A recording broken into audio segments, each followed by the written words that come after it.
제가 이 85주년 이 기념 예배 설교를 준비하고 있는데 85년을 생각해 봤어요.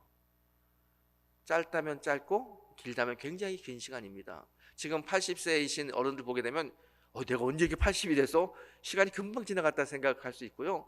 뭐 10대, 20대 아이들은 85살까지 얼마나 오래 걸릴까 이렇게 생각할 수 있는 시간입니다. 어쨌든 간에 이 시간은 결코 짧은 시간은 아닙니다. 오랜 시간.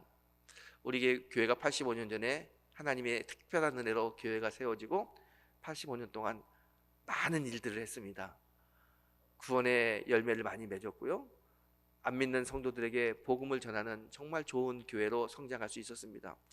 뿐만 아니라 여러분 개인 생각하게 되면 지치고 힘들었을 때 교회에 와서 말씀으로 위로받고 기도로 응답받는 시간이 얼마나 많았습니까? 이 교회가 정말 내 삶에 너무나 중요한 터전이죠.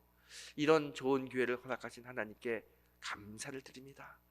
그리고 앞으로 이 좋은 교회가 우리의 자녀들 또 우리의 후손들에게 계속해서 선한 영향력을 미칠 수 있도록 우리가 교회를 세우는 일에 애쓰고 수고해야 될 줄 믿습니다.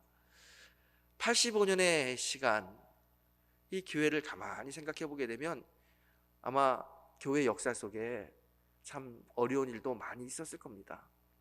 85년 내내 평탄하진 않았을 거예요. 사람의 삶이나 교회나 국가나 다 어려운 일이 있죠.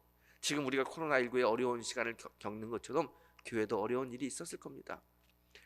그래도 교회가 그 어려움을 다 이겨내고 이곳에서 하나님의 진리의 말씀을 선포할 수 있었던 것은 하나님의 특별한 은혜이고요. 또 하나는 그 은혜를 사모하고 충성을 건신했던 성도들이 있었기 때문입니다. 특별히 저는 이 말씀을 준비하면서 이 자리를 끝까지 지금까지 지켜주신 성도님들께 정말 깊은 감사를 드립니다. 여러분, 건물이 이제 높은 건물들이 있잖아요. 건물 보게 되면 그 건물이 무너지지 않는 게 건물 앞에 있는 뭐 현관이라든가 아니면 건물 밖을 싸고 있는 멋있는 인테리어 때문에, 또 건물 요즘은 건물 옥상에 또 정원도 만들고 조각품도 갖다 놓는데 그런 것들 때문에 건물이 무너지지 않는 게 아닙니다. 건물은 안에 있는 기둥이 건물을 받치고 있는 거예요. 그 기둥 볼 수 있나요? 보이지 않습니다. 화려하지 않아요. 하지만 그 기둥이 그 자리를 잘 지키고 버티고 있기 때문에 그 건물이 흔들리지 않고 넘어지지 않는 겁니다.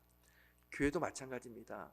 신앙생활하면서 보이지 않는 곳에서 꿋꿋하게 내 자리를 지켜주시는 분들이 있을 때 교회는 흔들리지 않죠. 지난 85년의 시간을 보게 되면 그런 분들이 우리 교회에 많이 있었던 거예요. 그래서 교회가 흔들리지 않고 지금까지 올 수 있었습니다. 그런 의미 속에서 정말 우리 원로 권사님들, 원로 장로님들께 진심으로 감사를 드립니다. 우리 원로 권사님들 교회 사랑하는 게 남달라요. 어제도 우리 남성교회 대청소하는데 우리 일남성교회 정말 90이 되신 분이 저 평택에서 와가지고 그냥 교회 청소하는 거 보면서 교회 사랑하는 모습을 보여주시는데 너무 감동이 되더라고요. 제가 이 시간을 2년 동안 지내보는데 저에게 전화해가지고 목사님 교회 어때요? 목사님 가정 어때요? 목사님 잘 계세요? 전화 주시는 분이 계셔요. 근데 대부분이 어떤 분이냐면 다 원로 권사님들, 원로 장로님 전화하셔가지고 목사님 잘 계시죠? 교회 잘 있죠? 이렇게 물어봐요. 참 교회 사랑하고 교회에 대한 생각들이 너무나 많은 분이죠. 저는 그런 권사님들 만나고 들을 때마다 이렇게 자기 자리를 지켜주시는 분이 계시기 때문에 우리 교회가 이렇게 85년의 역사를 자랑할 수 있구나 라는 생각을 합니다. 그러면서 이 시간을 주셔서 여러분에게 부탁을 드립니다. 앞으로 90년, 100년 그 이상의 시간을 이 교회가 든든히 서서 복음의 방주의 역할을 감당하기 위해서는 여러분이 여러분의 믿음의 자리, 여러분의 신앙의 자리를 잘 지켜주셔야 됩니다. 자기 자리를 지키는 사람이 얼마나 중요한지 몰라요. 화려하게 무엇은 일을 하는 것도 중요하지만 보이지 않지만 자기 자리를 지키는 게 중요합니다. 38년 된 베데스 연못가에서 주님을 만났던 사람, 저는 여러 가지 해석이 있지만 분명한 건 38년 동안 그 자리를 지켰기 때문에 주님을 만났다, 그렇게 믿습니다. 자기 자리를 지키는 게 중요합니다. 사랑하는 성도 여러분, 내 자리를 잘 지키는 성도가 되시기를 다시 한번 주의 이름으로 축원합니다. 자, 오늘 본문은요, 이 본문을 읽으면서 자기 자리를 지키지 못해서 복음 사역에서 떨어지고 멀어졌던 한 사람의 이야기를 하고 있습니다. 그 사람은 데마라고 하는 사람입니다.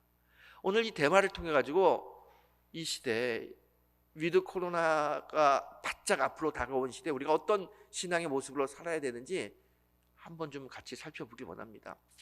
여러분, 오늘 우리가 읽은 이 디모데후서, 이 디모데후서는 사도 바울이 기록한 성경 중에 제일 마지막에 기록한 성경입니다. 사도 바울이요, 우리가 읽는 성경책 27권, 신약 성경 27권 중에 13권을 기록했습니다. 그 중에 가장 마지막에 쓴 책이 바로 이 디모데후서입니다. 이 디모데후서를 쓸 때 사도 바울은 자기의 생명이 얼마 남지 않았다는 걸 알았습니다. 이 감옥에서 자기의 인생을 되돌아보면서 자기의 영적인 아들 디모데에게 편지를 써요. 아버지 같은 마음으로 디모데에게 편지를 쓰는데, 내가 한평생 믿음의 삶을 살았더니 이런 것이 좋았고 이런 게 은혜였고 이런 하나님의 인도하심이 있었다. 그리고 너도 앞으로 목회를 할 때 이런 마음을 가지고 성도를 보살피고 교회를 세우고 하나님의 영광을 돌려야 된다. 이렇게 아버지의 마음으로 쓴 편지가 디모데전서, 디모데후서입니다. 이 디모데후서를 읽어보게 되면 사도 바울의 이 마음을 잘 느낄 수 있습니다. 특별히 하나님 앞에 가기 위해서 얼마 남지 않은 이 시간을 보내야 될 때 어떻게 내 인생을 정리할까, 그 바울의 마음이 이 디모데후서에 잘 담겨 있어요. 그리고 우리가 아는 대로 디모데후서에서 바울이 정말 유명한 말을 하죠. 아마 많은 분들이 좋아하고 저도 좋아하는 성경 구절이 하나 있습니다. 디모데후서 4장 7절로 8절의 말씀입니다. 제가 좀 읽어드릴게요. 나는 선한 싸움을 싸우고 나의 달려갈 길을 마치고 믿음을 지켰으니 이제 후로는 나를 위하여 의의 면류관이 예비되었으므로 주 곧 의로우신 재판장이 그날에 내게 주실 것이며 내게만 아니라 주의 나타내심을 사모하는 모든 자에게도니라. 여러분, 이 고백을 보십시오. 자신의 인생을 되돌아보는 바울이 한평생의 인생을 잘 돌아보면서 이렇게 고백합니다. 나는 선한 싸움을 싸웠다. 이 선한 싸움을 싸우기 위해서 내가 믿음을 지키고 지금까지 열심히 달려왔다. 이제 내 생명이 얼마 남지 않았는데 그래도 난 두려워하지 않는다. 왜냐하면 내가 천국에 가게 되면 의로우신 주 예수 그리스도께서 나를 위해서 생명의 면류관을 준비하고 있기 때문이다. 그런데 이 생명의 면류관은 나뿐만이 아니라 나와 같이 믿음의 선한 싸움을 싸우고 끝까지 믿음을 지킨 모든 자에게 준비된 것이다 이야기합니다. 저는 이 디모데후서 4장 7절 9절 이 말씀 읽고 묵상할 때마다 참 도전이 와요. 나도 바울처럼 내 인생을 마지막에 정리할 때 이렇게 정리하고 싶다. 나는 선한 싸움을 싸우고 한평생 믿음의 길을 달려갔다. 믿음을 지켰다. 이제 내가 저 천국 가면 나를 위한 의의 면류관이 준비됐다. 그런 인생을 정리하면서 기쁘게 하나님 앞에 서고 싶은 작은 소원이 있습니다. 아마 여러분 모두도 저와 같은 마음일 거예요. 사도 바울처럼 나는 선한 싸움을 싸웠습니다. 끝까지 믿음을 지켰습니다. 하나님의 생명의 면류관이 있음을 바라봅니다. 이게 우리 모두의 고백 아닙니까? 그렇게 살기를 원하고, 여러분, 이 사도 바울의 마지막 인생의 고백이 저와 여러분의 고백이 되길 축복합니다. 이 고백을 읽고 또 읽고 묵상하면 사도 바울의 이 한평생의 삶의 모습은 정말 믿음을 위해서 애쓰고 수고했다는 것을 잘 느낄 수 있습니다. 바울 이제 로마 감옥에서 자기 인생을 정리하면서, 그래, 나는 믿음 생활 열심히 했어. 선한 싸움을 싸우기 위해서 애썼어. 이렇게 정리해요. 그런데 그렇게 은혜롭게 자신의 인생을 바라보고 자신의 인생을 정리하는 바울의 마음속에 섭섭한 사람이 하나 생각나는 거예요. 너무 섭섭한 거야. 얼마나 섭섭하냐면 10절에 이렇게 이야기합니다. 대마는 이 세상을 사랑하여 나를 버리고 데살로니가로 갔고 그래요. 디모데에게 뭐라고 이야기하냐면 대마라는 사람이 있는데 대마는 나를 버렸다 그래요. 여러분, 나를 버렸다라고 하는 이 단어는 언제 쓰는 단어입니까? 보통 좋아하는 연인들이 서로 사랑하다가 헤어질 때 그 남자가 나를 버렸어, 그 여자가 나를 버렸어, 또 심지어는 우리 엄마가 나를 버렸어, 뭐 이런 말을 쓰잖아요. 이 단어는 정말 한이 섬긴 단어입니다. 아니, 두 남녀가 사랑하다 헤어질 수 있죠. 그렇지만 나를 버렸다고 하는 이 표현을 쓸 때는 내가 정말 힘들고 어려울 때 이 사람 나를 돌봐줘야 될 사람인데 그냥 자기 잘 살고 잘 먹겠다고 떠난 사람, 그 사람 너무 섭섭할 때 나를 버렸다라고 이야기하죠. 어린 나이에 부모가 필요한데 부모가 어떤 이유인지 모르지만 떠났어요. 그때 이 자녀들은 내가 필요한 엄마, 필요한 아빠를 생각하면서 엄마가 나를 버렸어, 아빠가 나를 버렸어, 이렇게 이야기합니다. 이 나를 떠났다, 나를 버렸다라고 하는 이 단어는 정말 한이 있는 단어고요. 굉장히 섭섭한 단어입니다. 우리나라 가요 아리랑에 이런 가사가 있죠. 나를 버리고 가시는 님은 심리도 못 가서 발병 난다. 얼마나 한이 서려 있어요. 나를 버리고 가는 그 사람 심리도 못 가서 발병 날 거야.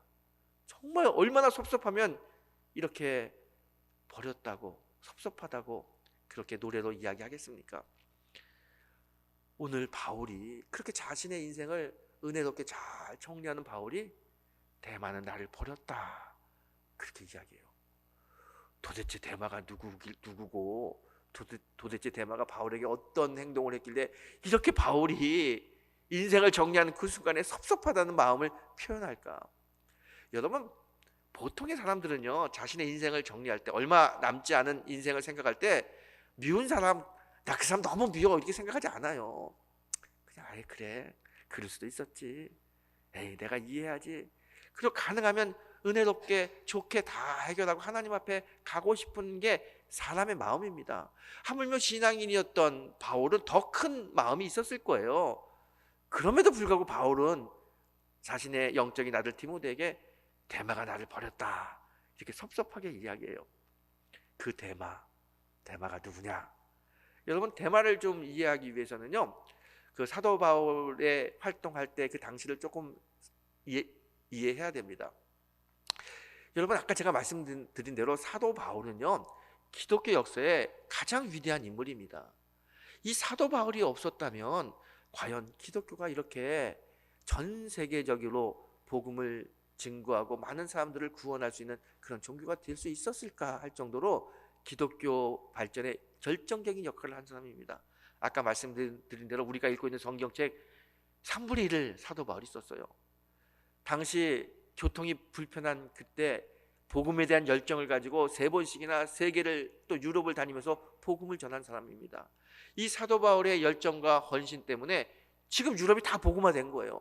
이 유럽의 기독교는 바울로부터 시작됐다고 해도 과언이 아닙니다. 그 정도로 기독교에 큰 영향력을 미쳤던 사람 바울. 신은 죽었다고 이야기하는 니체까지도 바울을 이렇게 이야기합니다.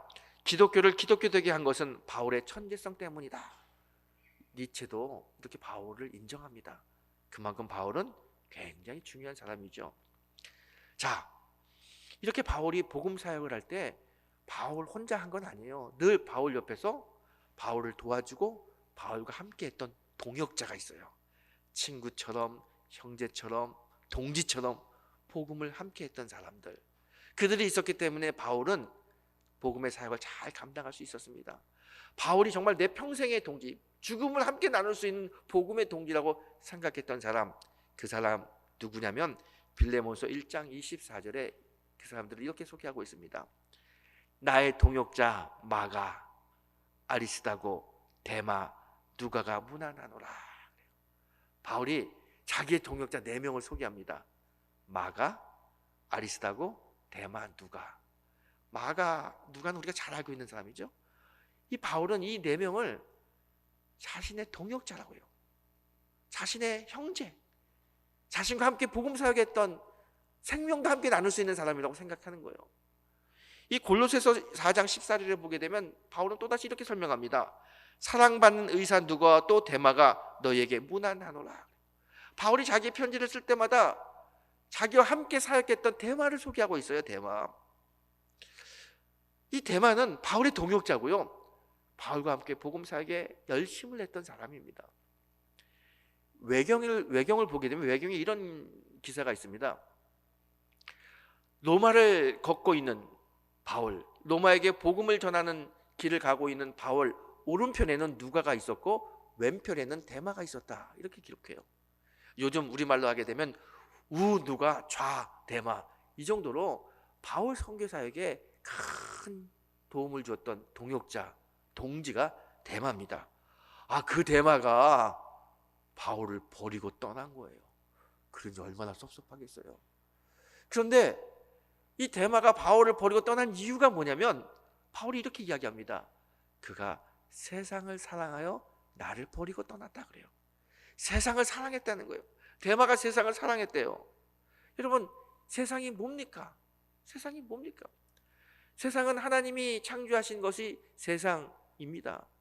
하지만 또 다른 세상은 뭐냐면 우리가 살면서 이 시대의 흐름을 따르는 시대 풍조, 이걸 우리가 세상이라고 이야기하죠. 쾌락주의, 인본주의, 나의 욕심, 이게 다 세상의 모습이죠. 요한일서 2장 15절에서 16절을 보게 되면요, 세상의 모습을 이렇게 설명하고 있습니다. 이 세상이나 세상에 있는 것들을 사랑하지 말라. 누구든지 세상을 사랑하면 아버지의 사랑이 그 안에 있지 아니하니 이는 세상에 있는 모든 것은 육신의 정욕과 안목의 정욕과 이생의 자랑이니 다 아버지께로 온 것이 아니요 세상으로부터 온 것이다 그래요. 세상은 뭐냐? 세상은 뭐예요? 육신의 정욕, 안목의 정욕, 이생의 자랑, 이게 다 세상이라는 거예요. 세상. 욕심을 따르는 것, 높아지려고 하는 것, 자기가 인정받으려고 하는 것, 이게 다 세상이에요.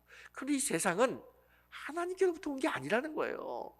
이 세상이 우리 마음에 있으면 하나님을 따를 수 없다는 겁니다. 세상이 우리 마음에 가득하고 우리의 삶을 인도하면 우리는 하나님과 멀어질 수밖에 없어요. 그래서 성경은 끊임없이 세상을 사랑하지 마라, 세상을 따라가지 마라, 세상은 아버지께로 난 것이 아니다, 누구든지 아버지께로 난 자는 세상을 멀리해야 된다, 이렇게 이야기하고 있습니다.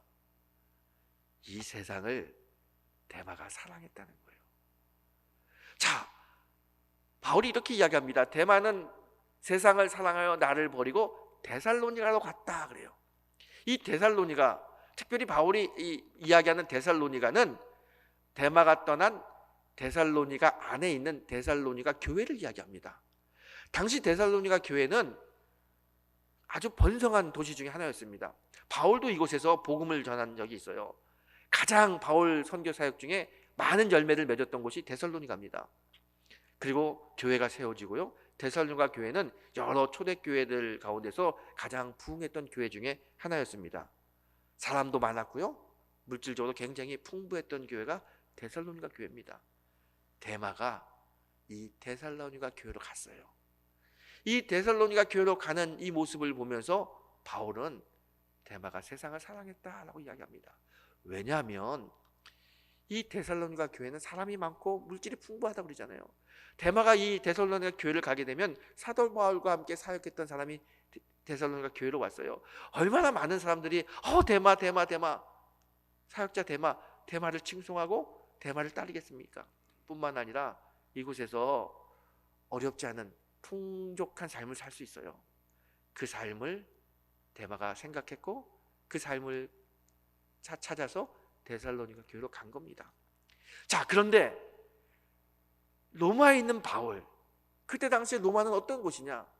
로마는 로마 황제 네로, 이 핍박자 네로가 지배하던 때예요.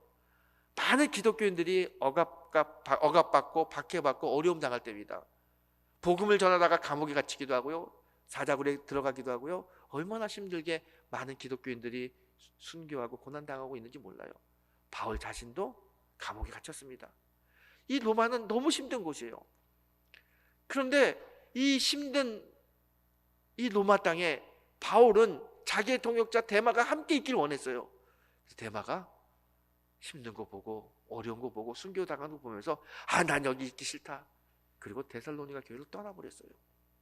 바울이 생각하기에 바울 입장에서는 대만은 지금 데살로니가 교회에 가면 안 되는 거예요. 지금 이 자리 로마에 있어야, 자기와 함께 로마에 있어야 될 사람이에요. 이 자리가 하나님께서 원하는 자리고 이 자리가 데마가 있어야 될 자리인데 데마가 데살로니가를 떠났어요. 그래서 그게 너무 섭섭해서 바울은 나를 버렸다라고 표현한 겁니다. 바울 입장에서 보게 되면 이 로마야말로 데마가 있어야 될 자리예요. 자, 그런데 11절을 보게 되면요, 바울은 또 이렇게 이야기합니다. 누가만 나와 함께 있느니라. 데마는 떠났지만 왼편에 데마는 떠났지만 오른편에 누가는 끝까지 자기와 함께 로마에 있었다는 거예요. 안타까운 마음, 왜 지금 데마가 여기를 떠났을까? 안타까운 마음을 가지고 누가를 보게 되면 누가는 끝까지 자기 옆에서 자리를 지키고 있는 거예요. 여러분, 이 누가가 누굽니까? 어떤 사람입니까?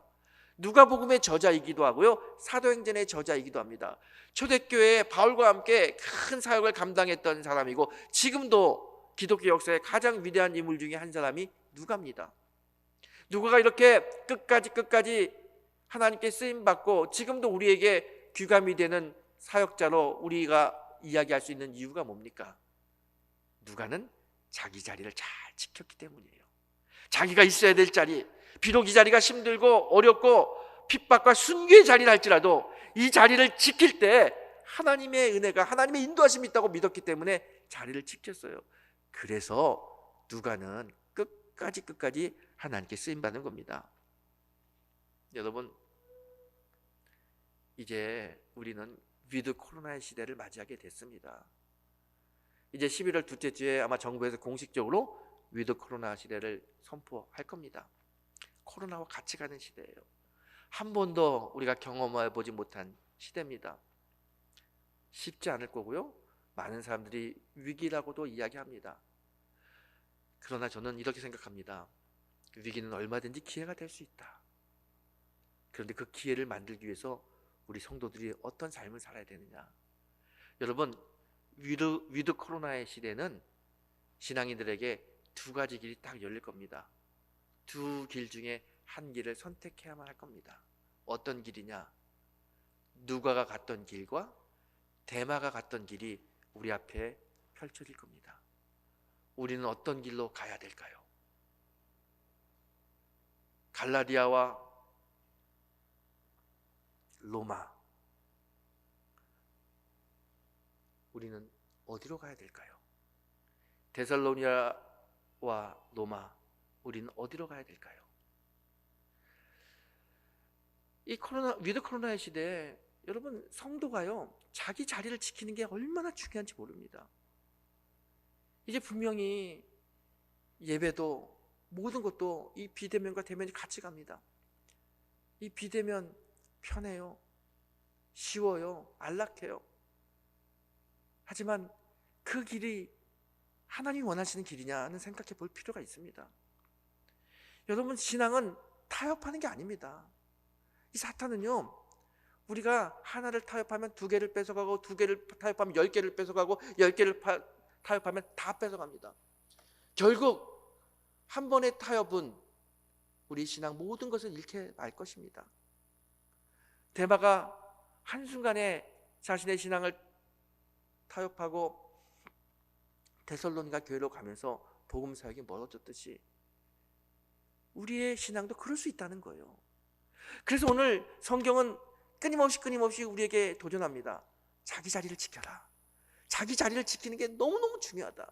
그래요, 여러분, 위드 코로나 시대에 우리가 더 굳세게 교회를 세우고 이 교회를 통하여 많은 복음의 진리를 전파하기 위해서는, 위기가 기회가 되기 위해서는 자기 자리를 지키는 사람이 필요합니다. 누가와 같이 자기 자리를 지키는 사람이 필요합니다. 여러분, 여러분의 자리를 잘 지키세요. 예배의 자리, 믿음의 자리, 가장의 자리, 자기 자리를 지키세요. 자기 자리를 지킬 때 하나님의 인도하심이 있습니다. 오늘 나의 자리를 잘 지킴으로 하나님의 인도하심을 받고 우리의 자랑스러운 교회를 더 굳세게 세우는 일에 쓰임받는 귀하고 복된 성도가 되시기를 주님의 이름으로 축원합니다.